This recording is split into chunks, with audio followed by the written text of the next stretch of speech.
I didn't even realize I wasn't invited until the photos started dropping. That's the kind of silence corporate betrayal comes wrapped in. Polite, quiet, plausible. My name wasn't removed from the calendar. The calendar just changed. A new event link, company offsite, core team only. I clicked it and it told me, access denied. At first I laughed. I thought maybe it was an admin glitch. Maybe someone restricted the invite by mistake. I'd been at the company 3 years, long enough to know how to smile through mistakes, long enough to recognize when something wasn't won. The day before the party, the office felt thinner. The Slack channels went quiet. A few people whispered by the kitchen, the kind of hushed tones that always mean you're not supposed to hear. I overheard hotel and open bar. Someone said, keep it small this time, no outsiders. Outsiders. That's what I had somehow become. My boss, Richard Haynes, VP of Product Ops, made the announcement in passing. We're just doing a quick offsite with leadership and their teams. Nothing personal, limited capacity. Nothing personal. That's how people excuse exclusion. Wrap it in logistics.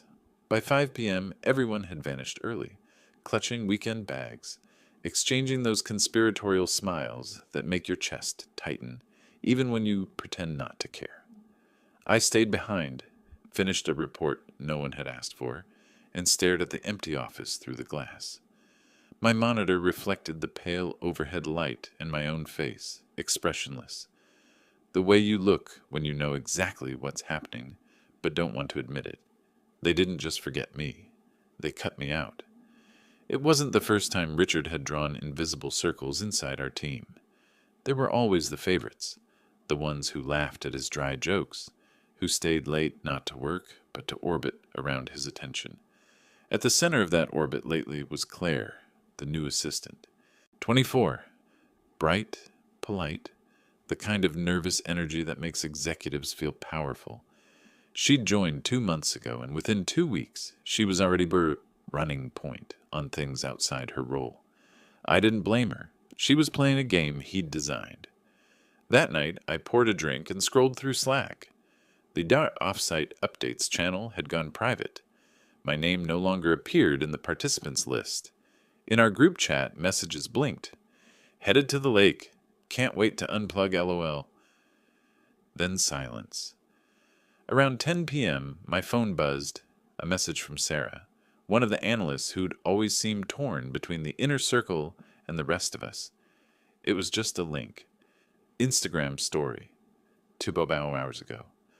A boomerang video, laughter, flashing lights, people in suits holding champagne. Then freeze, a frame that made my stomach drop. Richard, arm slung over Claire's shoulder, hand a little too low, fingers brushing her hip. Her smile was tight, almost frozen. 2 more clips followed. One of them made it to Twitter within the hour. Richard behind the rented bar shouting into the camera, to the best damn team in tech, while Claire poured shots beside him. Another angle. Him gripping her wrist as she tried to pull away. The video was only 2 seconds long, but it said everything. The caption read, VP, Richard knows how to party. I watched it loop until I could see the exact moment her smile cracked. By midnight, the post had over 5,000 views and counting. Someone in our industry Slack workspace had reposted it. The company name was visible on the banner behind them, our logo glowing bright and unmistakable. At 12:13 a.m., the messages started flooding my phone. Dude, have you seen this? Is that Claire? Oh my God, HR's gonna implode.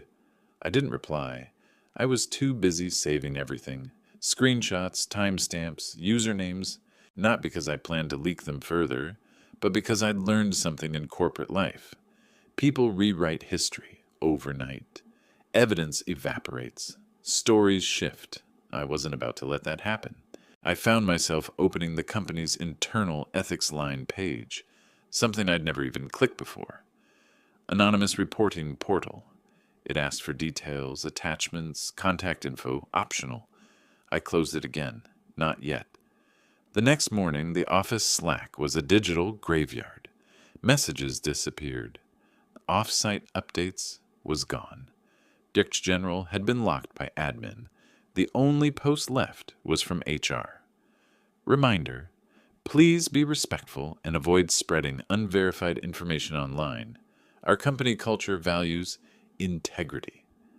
Integrity. They loved that word when it protected them. At 9:42 a.m., a company-wide email landed. Subject: clarification regarding recent social media posts. Richard claimed the clips were taken out of context. The event was private and unrelated to official business.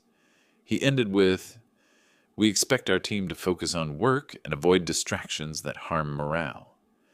I stared at the screen until the words blurred, then my Slack pinged. A direct message from him. "Richard, can we chat? Just clearing up some noise?" I didn't respond. He sent another, "Don't let rumors distract you. I know who's loyal." That's when I started documenting everything. By noon, more photos surfaced, this time from Facebook, tagged by someone's spouse. One image showed him standing too close behind Claire at the buffet, one hand on her waist. Another showed her eyes wide, unfocused, like she wasn't there anymore. People began untagging themselves. Comments vanished. Someone in PR started scrubbing hashtags. I sat in my cubicle, headphones in, pretending to work while I saved every single file. Not because I wanted revenge, not yet, but because for once I wanted the truth to outlive the cleanup. By the end of the day, I had a folder on my desktop named Offsite Proof. Inside it, screenshots, message exports, and one draft document titled Ethics Complaint. I didn't know yet what I'd do with it, only that the party was over, and I hadn't even been invited. By Sunday morning, the company's entire digital footprint felt like a crime scene. Posts vanished mid-refresh, stories deleted, hashtags blocked. Even the bartender's Instagram, the one who'd posted "VP knows how to party," went private overnight. The cleanup wasn't random, it was coordinated. Someone was paying attention to every trace, and that someone had the power to make people afraid. At 8:17 a.m., a Slack message from HR pinged into the Each Announcements channel. Please note, all team members who attended the private leadership retreat must submit expense receipts by EOD. Do not share any media externally. Violations of our confidentiality policy will result in disciplinary action. They called it a retreat now, not a party, not an offsite. A retreat. The spin was already perfect. But then Sarah messaged me again. "You didn't hear this from me, but they're trying to figure out who leaked the videos. They think it's someone from Ops. You should be careful." Careful? I stared at the message. The irony was bitter. I wasn't even there. I'd been erased before the damage even started. Still, a rumor doesn't need logic, just direction. And I'd seen enough to know where this one was headed. That afternoon, I opened the folder I'd created, Offsite Proof, and went through everything like an investigator. Each screenshot, each file name, sorted by time. The metadata told a story the company didn't want told. The first post had gone live at 9:48 p.m. from a public Instagram account tagged at the Lakeside Manor Hotel. Claire's bracelet in the photo was distinctive. A silver chain with a blue charm she wore every day. The same bracelet appeared in the viral frame with Richard's hand gripping her wrist. The timestamp matched. No out of context here. I wrote down every detail. Then I cross-referenced with LinkedIn posts from the spouses of those who'd attended. A casual photo here, a comment there. One showed the venue's neon sign reflected in the background. I matched it to Google Street View. Exact location confirmed. The pattern was airtight. I wasn't angry yet, just cold. The kind of calm that comes when you know you're holding something that can end careers. Around 2 p.m., a new message popped up in my inbox. From HR. Subject: quick check-in. Hi, name. Can you join a short call at 3 o'clock? We'd love your perspective regarding recent online content. Your perspective. They were fishing. When I joined the call, the HR manager's smile was thin and forced. We just want to make sure you're not feeling uncomfortable with all this online chatter. You weren't at the event, correct? That's right, I said. Good. Then you can confirm you had no involvement in sharing or distributing media from that night. I wasn't invited, I said. Kind of hard to leak something I never saw firsthand. Her eyes flickered. That phrase, wasn't invited, landed harder than I expected. She thanked me and said, "We're taking this seriously." Then she hung up before I could ask what taking this seriously actually meant. By 4 p.m., Slack exploded again, this time inside our private ops chat. Did you guys see the internal memo? They're calling it consensual misconduct. That's not even a thing. They're saying it's under review, but no action yet. I scrolled back. A screenshot appeared. Internal memo from Richard Haynes. Leadership team, I'm aware of the unfortunate social media situation. It's being exaggerated. I care deeply about our company's reputation and my team. Please remember, confidentiality agreements apply to all personnel. He was cornered, and he was bluffing through it. At 6:45 p.m., another ping, this time from an unknown number.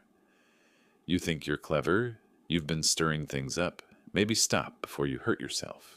No name, no signature, just the smell of fear dressed as power. I took a screenshot and saved it to offsite proof. That night, I did what they didn't expect. I used the company's own tools against them. The ethics line, anonymous submission portal. I filled out every field. Description of incident. VP of Product Operations Richard Haynes engaged in inappropriate physical contact with subordinate employee. Claire, last name redacted, at company-sponsored event. Multiple witnesses. Video evidence circulating publicly. Internal retaliation suspected. I attached a zip file, screenshots, metadata, URLs, and one short screen recording showing the Instagram stories posting, time and deletion timestamp. Then I hit submit. Confirmation number, RE1742003. The next morning my badge still worked, which meant they hadn't traced it back to me yet. By 9 a.m., the office felt radioactive. Claire wasn't at her desk. Richard's door stayed closed, blinds down. HR moved through the halls like silent drones. Someone whispered that legal had flown in from San Francisco. At 10:27 a.m., Richard emerged. His eyes found me immediately. He walked over, calm, deliberate, and leaned on the edge of my desk. "I know what you've been doing," he said quietly, "and I'm going to give you one chance to stop before you ruin yourself." I met his stare. "I have no idea what you're talking about." His jaw clenched. "If you think you can smear me, you're mistaken. You think screenshots mean something? You're out of your depth." He straightened his tie, looked around to make sure no one was close enough to hear, and added, "I built this department. People like you are replaceable." Then he walked away.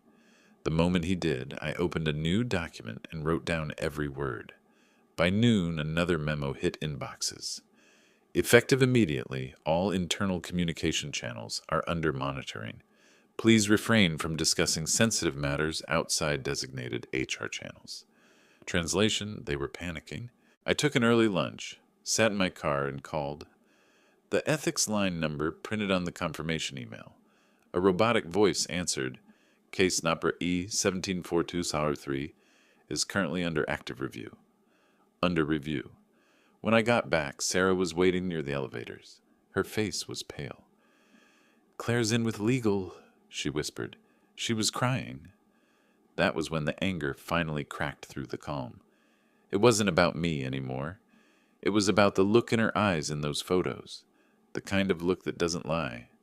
I closed my laptop, opened my phone, and uploaded a fresh set of files to a private cloud. I added one note, backup one, in case they try to bury it. The same company that hadn't invited me to the party was about to learn I never needed an invitation to finish what they started. And the night wasn't over yet. Monday hit like a hangover the whole company shared. By 8 a.m., the building felt different, quieter, heavier. The usual chatter by the coffee machine had evaporated. Even the espresso machine hissed softer, as if afraid to interrupt whatever was unfolding behind glass walls. Claire didn't show up, neither did two of the directors who'd attended the offsite. But Richard's Tesla was in the parking lot, gleaming like nothing had happened. He walked in wearing a navy suit, crisp and smug. He greeted people by name, the way predators smile before they strike. And yet, the moment he stepped into the main floor, you could feel the collective breath hitch, the silence that only forms around a man everyone's seen naked in reputation. Slack was chaos, disguised as productivity. The channels were full of checking in, quick updates, and great progress team. Posts, all camouflage. Behind the scenes, private messages lit up like fireflies. They pulled Claire into legal for hours. He's saying it was consensual. She looked terrified. I didn't reply. I just watched it unfold. At 10:42 a.m., HR summoned me again. Same room, same fake kindness. But this time there was a third person, a woman from legal, badge clipped to her collar, notepad open but untouched. "Thanks for coming," the HR manager began. "We're following up on the anonymous ethics report submitted yesterday." She paused just long enough for the air to thin. "We believe it came from someone in your department." I nodded. "Makes sense. Do you know who might have sent it?" "I don't," I said. "But if it's about Richard and Claire, I'd say whoever did probably just wants accountability." The legal rep spoke for the first time. Her voice was flat, efficient. "You're aware sharing company-related media externally violates confidentiality." "Yes," I said, "but reporting harassment doesn't." Her pen twitched once before she said, "We'll be in touch." When I left the room, I already knew what was coming next. At noon, Richard called a mandatory team sync. Everyone from product ops was herded into the main conference room. He stood at the head of the table, hands clasped, jaw set like a man performing calmness. "I know there's been noise," he began. "We're handling it internally, but I want to be clear. False narratives can destroy reputations and livelihoods. So if anyone here's confused about loyalty, this is your chance to prove it." Loyalty. The word stung like a leash.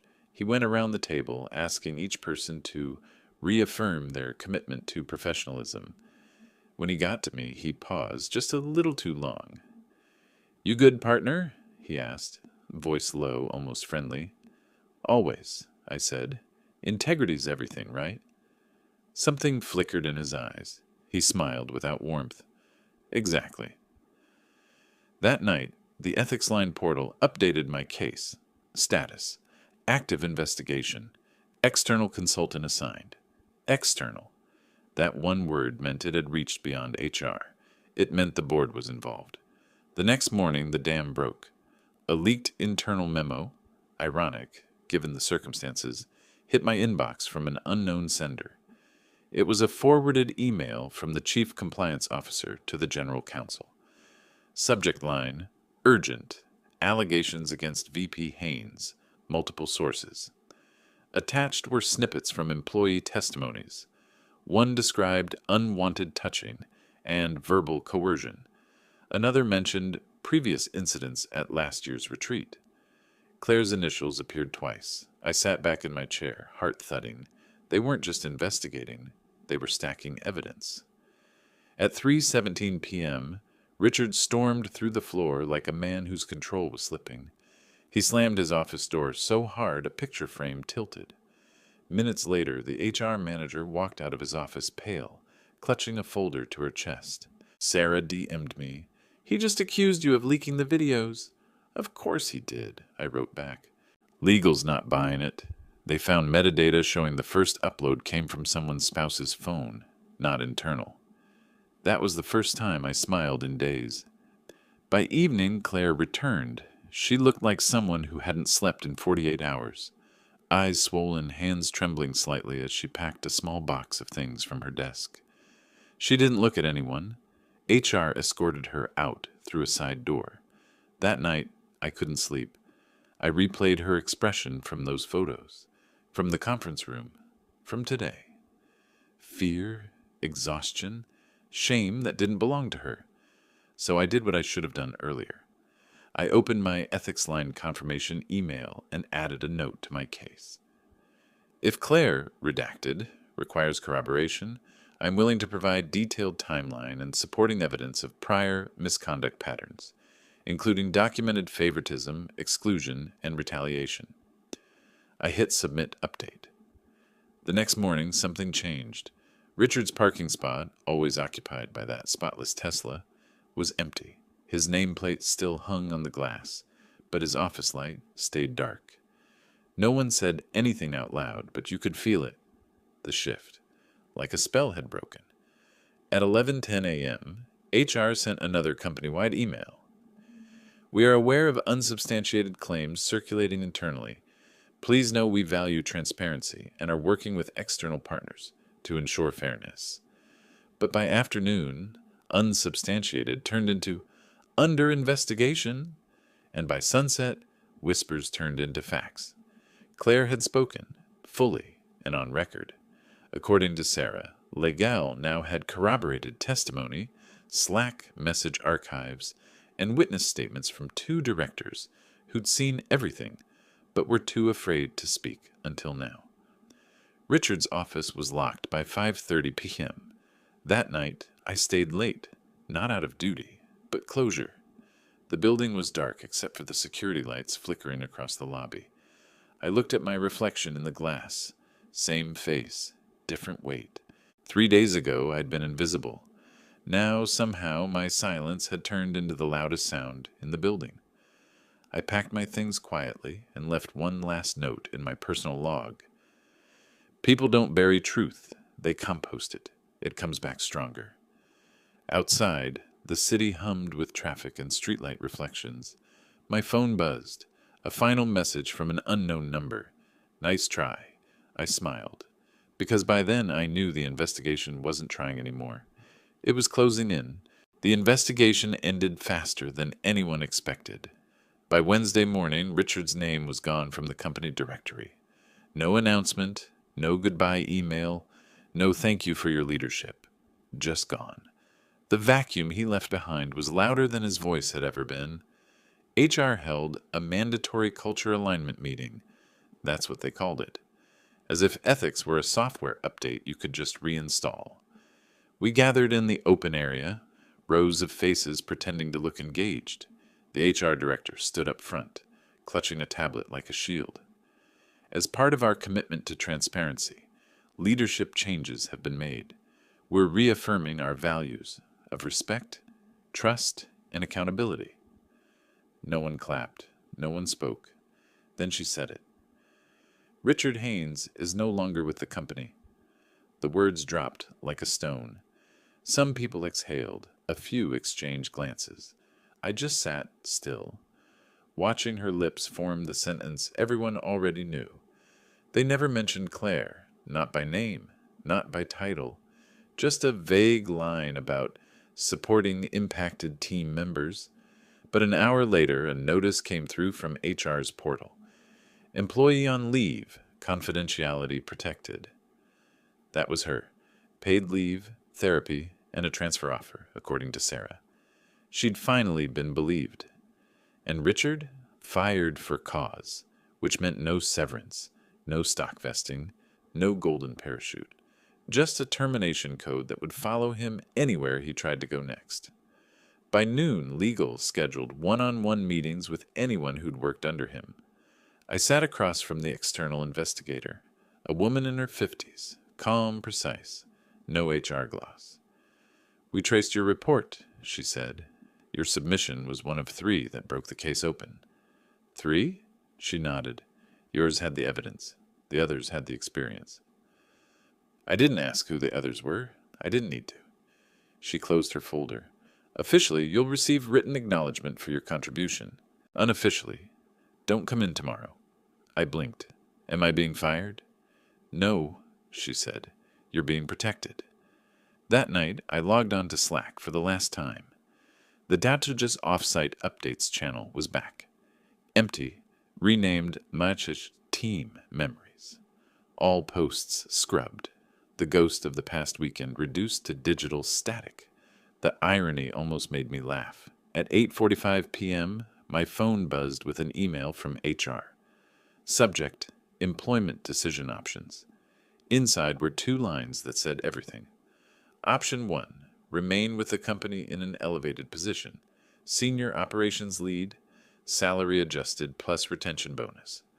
Option 2: Accept severance with 10 weeks pay, NDA waived, recommendation provided. I didn't even think. I chose option 2 because I didn't want their promotion. I wanted my peace. The next morning, I walked into the office for the last time. Packed my things quietly, 1 box, no ceremony. My badge still worked. I almost wished it didn't. The HR director shook my hand with the kind of forced empathy you practice in a mirror. We really appreciate your professionalism throughout this situation. I nodded. You mean the situation where your office VP assaulted his assistant? Her smile faltered. We're working on rebuilding trust. Start by not calling it a situation. I left the badge on her desk. Before I walked out, I plugged in my flash drive and uploaded one last document into the company's secure board portal, the one the executive committee used for audits. The folder name: Incident E1742-03, full evidence, verified. It was time-stamped, traceable, and visible only to the board. That way, it could never disappear into HR's memory hole. I didn't leave a note. I didn't need to. Outside, the sunlight hit the building's glass facade, reflecting the same polished perfection that had hidden everything beneath it. People passed me on the sidewalk, earbuds in, coffee in hand, unaware that a story had just ended above their heads. When I reached my car, my phone buzzed one last time, an unknown number. You did this. I looked at the text for a long second, then deleted it without answering. Some ghosts don't deserve replies. 2 weeks later, a headline popped up on my newsfeed. Tech VP terminated amid internal misconduct probe. Company promises culture reform. The comments were full of speculation, half-truths, and office gossip. But I didn't scroll. I didn't need to know how strangers interpreted what had really happened. Instead, I opened my laptop and stared at the empty desktop, the folder off-site proof still sitting there like a sealed memory. I hovered over it, then dragged it to the trash, because it wasn't about proof anymore. It was about peace.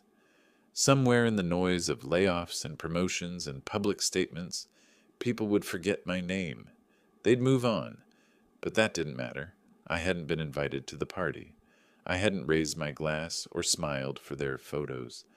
But I was the reason the lights went out early. I was the one who ended it. And that finally was enough.